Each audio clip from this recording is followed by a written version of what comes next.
Hey everybody, Chief Meteorologist Brad Panovich here. It's been an ugly week as expected.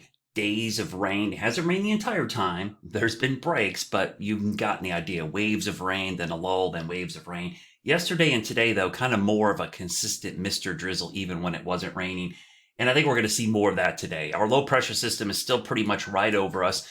You could see waves of moisture moving in. The warm front's to our south, so we're seeing less of the thunderstorm development type, which has reduced the rainfall rates, but it's kept up to drizzle and mist. It's kind of this catch-22. You're either going to get waves of heavy storms with big breaks, or you're going to get lighter rain that lasts longer periods of time. And today is one of those days where you're getting lighter rain over a period of time. Now, the low pressure system is now moving. It's drifting. Remember, early in the week, man, when I started talking about this on Monday, it was over here.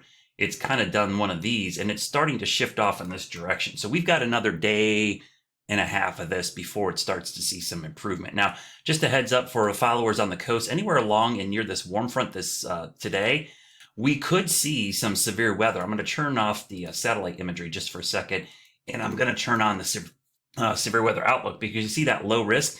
There's enough heating and instability there that we could see an isolated severe storm. And again, with the flow coming off, even a weak tornado can't be ruled out. So it's something I would keep an eye on.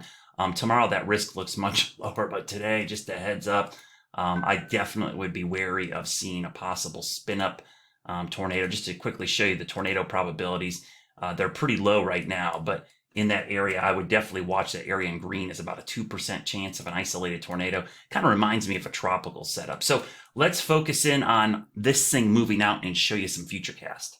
So we'll show you the short range futurecast, obviously pretty wet. We'll go into today. Hopefully a little bit of a lull develops this afternoon as we get some drier air trying to move in. But it does look like tonight there's going to be another surge of maybe the warm front kicking off some stronger storms. But the one thing you notice going into tomorrow morning, this is Friday morning, we'll stop this at 7 a.m.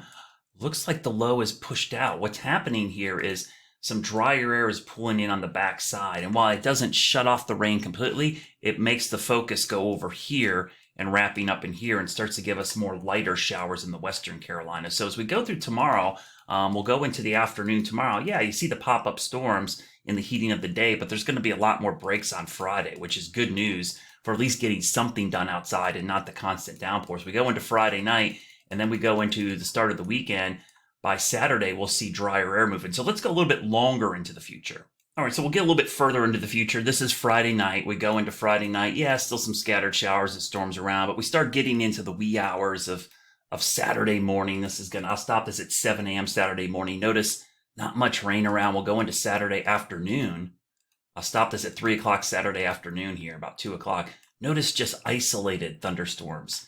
None of the widespread stuff. So Saturday is more of your typical summer pattern as we see a pop-up isolated storm, maybe 30% chance of that happening, and temperatures getting in the upper 80s, so really warm for those who want to get to the lake or pool. Still keep an eye on the sky, but isolated. Then Sunday could be almost 10, maybe 20% chance of an isolated storm, and that's about it. So good news for the weekend. For once, we're having all this rain Monday through Friday, and the weekend looks great. Okay, let's talk about the tropics quickly.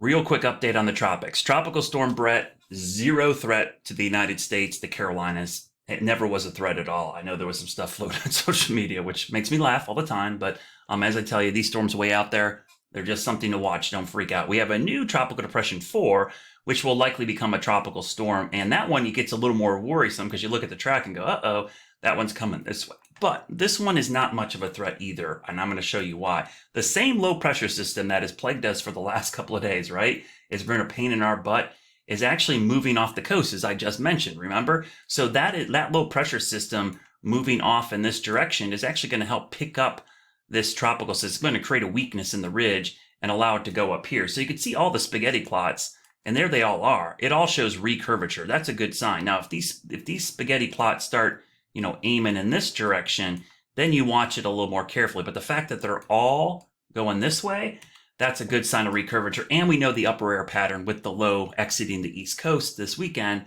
is conducive for that trough to move into the Western Atlantic and move everything away. So you can see those two tropical systems, no concern right now. So don't sweat them. Keep an eye on them if you're going to the beach. We are in hurricane season, but as always, I'll watch them carefully and give you updates throughout the next 7 to 10 days if anything should change. But remember, still wet today, wet for Friday, better for the weekend. Charlotte FC game.